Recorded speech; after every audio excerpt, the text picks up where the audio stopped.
भारत में हिंदू धर्म में श्राद्ध पक्ष के समय गौ का विशेष महत्व है और प्रत्येक श्राद्ध के दौरान पितरों को खाना खिलाने के तौर पर सबसे पहले गौ को खाना खिलाया जाता है।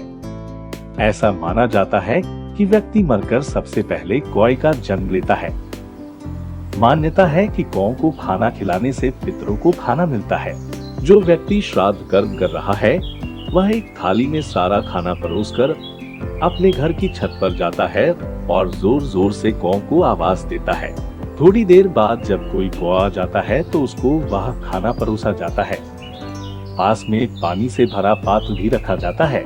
जब गौ घर की छत पर खाना खाने के लिए आता है तो ये माना जाता है कि जिस पूर्वज का श्राद्ध किया गया है वह प्रसन्न है और खाना खाने आ गया है। गौ की देरी वाकर खाना न खाने पर माना जाता है कि वह पितर नाराज है और फिर उसको राजी करने के उपाय किए जाते हैं। इस दौरान हाथ जोड़कर किसी भी गलती के लिए माफी मांग ली जाती है और फिर गौ को खाना खाने के लिए कहा जाता है। जब तक गौ खाना नहीं खाता व्यक्ति के मन को प्रसन्नता नहीं मिलती। तरह श्राद्ध पक्ष में गौ की भी पौ 12 रहती है।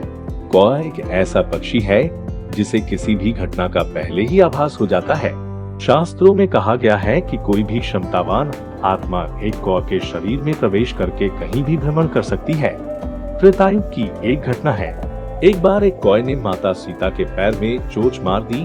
तब भगवान राम ने तिनके का बाण चलाया जिससे उसकी एक आंख फूट गई। इस पर उसे अपने किए का पश्चाताप हुआ और उसने माफी मांगी।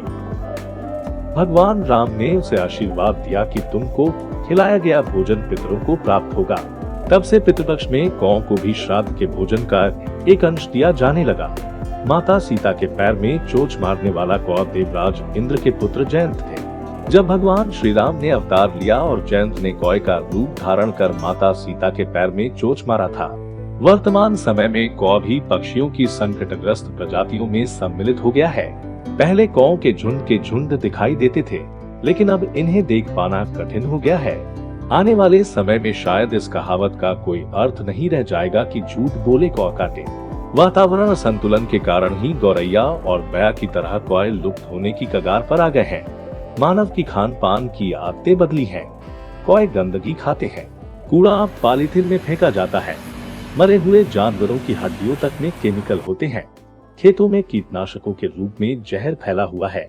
अध्ययन से पता चला है कि ऑक्सीटोसिन के इंजेक्शन जिन पशुओं में लगाए जाते हैं उनकी मौत के बाद मांस खाकर पक्षियों की किडनी बर्बाद हो गई। वह पक्षी विलुप्ति की कगार पर आ गए। यही गौ के साथ भी हुआ है। अब गौ के विकल्प के रूप में लोग बंदर, गाय और अन्य पक्षियों को भोजन का अंश देकर अनुष्ठान पूरा करने को विवश हो रहे हैं।